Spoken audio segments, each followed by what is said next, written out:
जय हिमालय, जय भारत। हिमालय लोग यूट्यूब चैनल में आपका स्वागत है और मैं हूं जर्नलिस्ट डॉक्टर हरीशचंद्र लखेड़। आपने कत्यूर राजवंश का नाम तो सुना होगा। उत्तराखंड का एक महान राजवंश जिसने उत्तराखंड में गढ़वाल और कुमाऊं यानी संयुक्त तौर पर राज किया था। और कुछ तो कहते हैं कि अफगानिस्तान से लेकर नॉर्थ ईस्ट तक कत्यूरों का राजवंश था। इसी राजवंश का जब अंतिम दौर में चल रहा था ये राजवंश, तो उसमें एक रानी हुई थी, उनका नाम था जिया रानी। आप यदि कभी हल्द्वानी गए हों तो वहाँ पर उनका मंदिर भी है और एक चट्टान भी है जिसमें कहते हैं कि जिया रानी विलुप्त हो गई थी। आज उस कत्यूर राजवंश के जो या कत्यूरियों के जो वंशज हैं वो उनको देवी के तौर पर पूजने लगे हैं, लेकिन उनकी ये शिकायत भी रहती है कि उनको इतिहास में वो जगह नहीं मिली। लेकिन ये दुविधापूर्ण बात है। एक तरफ तो आप उनको देवी की तरफ पूज रहे हैं, तो फिर उनको देवित्व ही रखिए। और यदि हिस्टोरिकल बात करते हैं अब हिस्ट्री में, तो हिस्टोरिकल बातें सामने आनी चाहिए थी। उनको एक मनुष्य के तौर पर हिस्ट्री की बातें होनी चाहिए थी, तभी वो इतिहास की किताबों में जगह पाएंगी।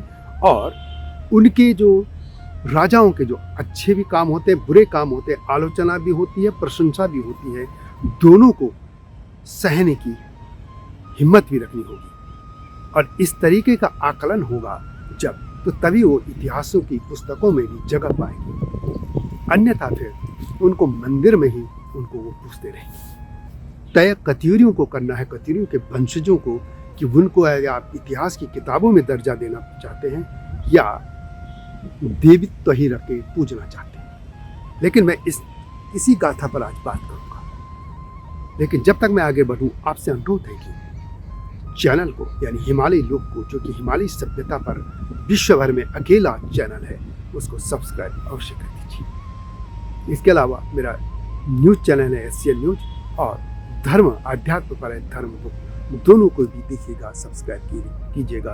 यह आपसे विनम्र अनुरोध है। तो बात करते हैं महारानी जिया की, जो कि कत्यूरी राजवंश जब अंतिम दौर में चल रहा था, उनका सूर्य अस्त हो रहा था, उस जमाने की रानी थी, और जिन्होंने तुर्कों से लोहा लिया था। उत्तराखंड की वीरांगनाओं में जिया रानी, रानी कर्णावती और तीलू रौताली का नाम अग्रणी पंक्ति में शामिल है।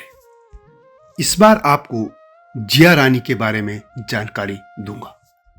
कत्यूर राजवंश की यह रानी तुर्कों की सेना से भिड़ गई थी। वह कत्यूरी नरेश प्रीतम देव की पत्नी थी और उत्तराखंड की लोक कथा मालूशाही के जो नायक हैं, मालूशाही, उनकी दादी थी।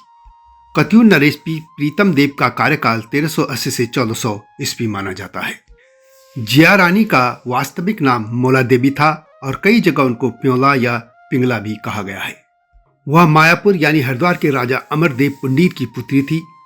सन 1192 में देश में तुर्कों का शासन स्थापित हो गया था, मगर उसके बाद भी किसी तरह 2 शताब्दियों तक हरिद्वार में पुंडीर राज्य बना रहा। मौला देवी राजा प्रीतम देव की दूसरी पत्नी थी। क्योंकि उन्हें राजमाता का दर्जा मिल गया था, इसलिए उस क्षेत्र में उनको माता जिया या जिया रानी के नाम से जाना जाने लगा। तब हरिद्वार ही के साथ ही उत्तराखंड के गढ़वाल और कुमाऊं में भी तुर्कों के हमले होने लग गए थे। उत्तर भारत में गंगा, यमुना, रामगंगा के क्षेत्र में तुर्कों का राज्य स्थापित होने लग गया था। इन लुटेरों को रोहेले भी कहा जाता है। जिया रानी को लेकर 2 कथाएं आती है। एक तो ये कथा आती कि उन्होंने तैमूर की सेना से टक्कर ली थी, लेकिन दूसरी कथा ये आती है कि तुर्कों की जो सेना पहाड़ों की तरफ हमले के लिए बढ़ रही थी, यानी जो रोहेले थे, उनसे लड़ने के लिए वे अपनी सेना लेकर उनसे भिड़ गई थी। कहा जाता है कि एक ऐसे ही हमले में कुमाऊं के राजा, कत्यूरी राजा जो कि प्रीतम देव थे, उन्होंने हरिद्वार के राजा अमरदेव पुंडीर की सहायता के लिए ब्रह्मदेव को सेना के साथ भेजा था। उसके बाद राजा अमरदेव पुंडीर ने अपनी पुत्री मौला देवी यानी जो जिया रानी थी, उनका विवाह कत्यूरी नरेश प्रीतम देव से कर दिया, जिनको पृथ्वी पाल के नाम से भी जाना जाता रहा है। दिल्ली सल्तनत यानी तब तुगलक वंश का शासन था। मध्य एशिया के लुटेरे शासक तैमूर लंग ने भारत की महान समृद्धि और वैभव के बारे में बहुत कुछ सुना था। भारत की धन संपदा को लूटने तथा हिंदुओं की हत्या करने के इरादे से उसने भारत पर हमला करने की योजना बनाई। तैमूर ने दिल्ली पर 1398 में हमला किया। भारत पर उसके आक्रमण का कारण, जैसा मैंने पहले भी कहा, धन लूटना व काफिरों यानी हिंदुओं की हत्या करना था। तब दिल्ली पर तुगलक वंश का शासक नसीरुद्दीन महमूद था, जो कि उसका अंतिम शासक सिद्ध हुआ। तैमूर का आक्रमण तुगलक वंश के लिए घातक सिद्ध हुआ, जिससे तुगलक वंश का सर्वनाश हो गया। समरकंद का यह लुटेरा शासक तैमूर दिल्ली को लूटने व कत्लेआम के बाद मेरठ को ओर बढ़ा और वहां भी उसने लूटा और रौंद दिया था। इसके बाद वह हरिद्वार की ओर बढ़ा। तब हरिद्वार क्षेत्र में वत्सराज देव पुंडीर शासन कर रहे थे। उन्होंने वीरता से तैमूर का सामना किया, परंतु तैमूर की विशाल सेना के सामने वे हार गए। उसी दौरान तैमूर ने हरिद्वार क्षेत्र में धर्म परिवर्तन भी कराया था। और आपको यह बता दूं कि कई वीडियो अब हिमालय लोग यूट्यूब चैनल में देखते सकते हैं, जिसमें तैमूर के साथ आए धर्म प्रचारकों को आज वहां पीर के तौर पर पूजा जाता है। यह शर्मनाक बात है। बहरहाल उसी दौरान तैमूर ने हरिद्वार क्षेत्र में धर्म परिवर्तन भी कराया था। तत्कालीन पुंडीर नरेश और उनके राज परिवार को उत्तराखंड के नकौट क्षेत्र में शरण लेनी पड़ी थी, जहां उनके वंशज आज भी रहते हैं और मखलोगा पुंडीर के नाम से जाने जाते हैं। अब यहीं से शुरू होती है जिया रानी की कथा। कहा जाता है कि लुटेरे तैमूर ने एक टुकड़ी पहाड़ी राज्यों पर हमला करने के लिए कुमाऊं की ओर भेजी थी। जब यह सूचना जिया रानी को मिली तो वह दुश्मनों का सामना करने के लिए एक सेना की टुकड़ी लेकर चल पड़ी। तैमूर की सेना और जिया रानी के बीच रानी बाग क्षेत्र में भीषण युद्ध हुआ। पहली बार तो तैमूर की सेना हार गई, लेकिन दूसरे युद्ध में रानी हार गई थी। यह भी कहा जाता है कि यह युद्ध तुर्कों के साथ हुआ था और तुर्कों की सेना पहले युद्ध में हार गई थी, लेकिन दूसरी बार तुर्क जीत गए। जो भी हो, इतना सत्य है कि उनका युद्ध मुस्लिम आक्रांताओं से हुआ था। जिया रानी बहुत सुंदर थी। हमलावरों ने उनका पीछा किया। इस पर रानी को एक गुफा में जाकर शरण लेनी पड़ी। जैसे ही कत्यूर नरेश प्रीतम देव को इस हमले की सूचना मिली तो वे जिया रानी से चल रहे मनमुटाव के बावजूद स्वयं सेना लेकर आए और मुस्लिम हमलावरों को मार भगाया। इसके बाद वे जिया रानी को अपने साथ ले गए थे। राजा प्रीतम देव की मृत्यु के बाद उनके पुत्र धामदेव को राजा बनाया गया। धामदेव छोटे थे, इसलिए जिया रानी को उनका संरक्षक बनाया गया। इस दौरान मौला देवी यानी जिया रानी के बेटे धामदेव के संरक्षक के रूप में उन्होंने शासन किया। रानी स्वयं शासन संबंधी निर्णय लेती थी और राजमाता होने के कारण उन्हें जिया रानी कहा जाने लग गया था। कहा जाता है कि मुस्लिम हमलावरों के साथ यह युद्ध आज के हल्द्वानी के रानी बाग क्षेत्र में हुआ था। वहां जिया रानी की गोलाघाट के रानी बाग में गुफा भी है। इस गुफा में जिया रानी का एक मंदिर बनाया गया है। कत्यूरों के वंशज और कत्यूरों को पूजने वाले लोग हर साल मकर संक्रांति के मौके पर इस जगह पहुंचते हैं और जिया रानी की पूजा करते हैं। इस बारे में यह भी प्रचलित है कि जिया रानी के पिता ने उनकी शादी राजा प्रीतम देव के साथ उनकी इच्छा के विरुद्ध की थी, जबकि कुछ कथाओं के आधार पर मान्यता है कि राजा प्रीतम देव ने बुढ़ापे में जिया रानी से शादी की थी। विवाह के कुछ समय बाद जिया रानी की प्रीतम देव से अनबन हो गई थी और वे अपने पुत्र के साथ गोलाघाट चली आई थी। वहां उन्होंने खूबसूरत रानी बाग बनाया, जहां वे 12 साल तक रही। एक अन्य कथा के अनुसार कत्यूरी नरेश प्रीतम देव की पत्नी जिया रानी यहां चित्रेश्वर महादेव के दर्शन करने आई थी। जैसे ही रानी नहाने के लिए गौला नदी में पहुंची, वैसे ही वहां तुर्क सेना ने उन्हें घेर लिया था। सुंदर और सुनहरे बालों वाली जिया रानी बहुत सुंदर महिला थी। नदी के जल में उनके सुनहरे बालों को पहचानकर तुर्क उन्हें खोजते हुए आए और जिया रानी को घेरते हुए उन्हें समर्पण करने के लिए मजबूर किया, लेकिन रानी ने समर्पण करने से मना कर दिया। एक अन्य गाथा के अनुसार एक दिन जिया रानी नहाने के लिए गौला नदी पहुंची थी।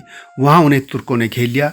रानी जिया शिव भक्त और सती महिला थी। उन्होंने अपने इष्ट देवता को स्मरण किया और गौला नदी के पत्थरों में समा गई थी। लुटेरे तुर्कों ने उन्हें बहुत ढूंढा, लेकिन उन्हें जिया रानी कहीं नहीं मिली। कहते हैं कि उन्होंने अपने आप को अपने लहंगे में छिपा लिया था और वे उस लहंगे के आकार में ही शिला बन गई थी।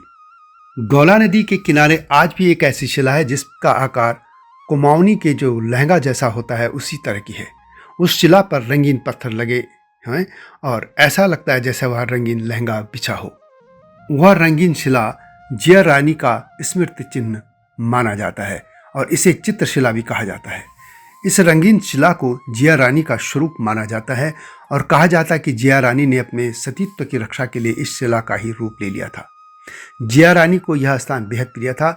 यहीं उन्होंने अपना बाग भी बनाया था और यहीं उन्होंने अपने जीवन की आखिरी सांस भी ली थी। जिया रानी के कारण यह बाग आज रानी बाग के नाम से प्रसिद्ध है।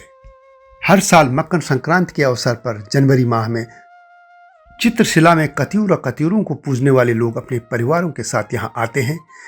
यहाँ गुफा में जिया रानी का मंदिर भी है। उन्हें अब देवी के रूप में पूजा जाता है। यहाँ उनके जागर भी लगाए जाते हैं। उन्हें जन देवी और न्याय की देवी माना जाता है और उनकी विधिवत पूजा होती है। तो ये थी गाथा जिया रानी की। तो वीडियो कैसी लगी कमेंट में अवश्य लिखें। और मैंने पहले ही कह दिया है कि यह कतियूरियों के वंशजों को तय करना है या आज के कतियूरियों को तय करना है कि उनको आप देवी की तरह ही पूजना है या इतिहास की पुस्तकों में लाना है। संघर्ष भी आपको ही करना होगा। आपके साथ और सब हम भी आएंगे जो कि खास तौर पर इतिहास को लेकर काम कर रहे हैं। और मेरी पहले दिन से इसी बात पर ये चैनल लाया हूँ मैं कि भारत के जो पाठ्य पुस्तकें हैं उसमें हिमालय की हिस्ट्री क्यों नहीं है। जी हाँ, इसी पर मैं आगे बढ़ता हूँ। इसी पर मेरा चैनल काम करता है। मुख्य तौर पर आप भी आइए, मेरे मिशन में शामिल होइए। और यही है कि आप मुझे बस इस चैनल को सब्सक्राइब कर दीजिए। यही मुझे बल देगा, संबल देगा। मिलता हूँ नए विषय के साथ, नई गाथा के साथ। तब तक जय हिमालय, जय भारत। हिमालय पे पेड़ हो तो गीत गाएंगी नदियाँ, गीत गाएंगी नदियाँ। पेड़ों पे चिड़िया है तो गीत गाएंगी नदियाँ, पेड़ों पे चिड़िया है तो गीत गाएंगी नदियाँ। माँ की लोरी जैसे होते हैं नदियों के गीत।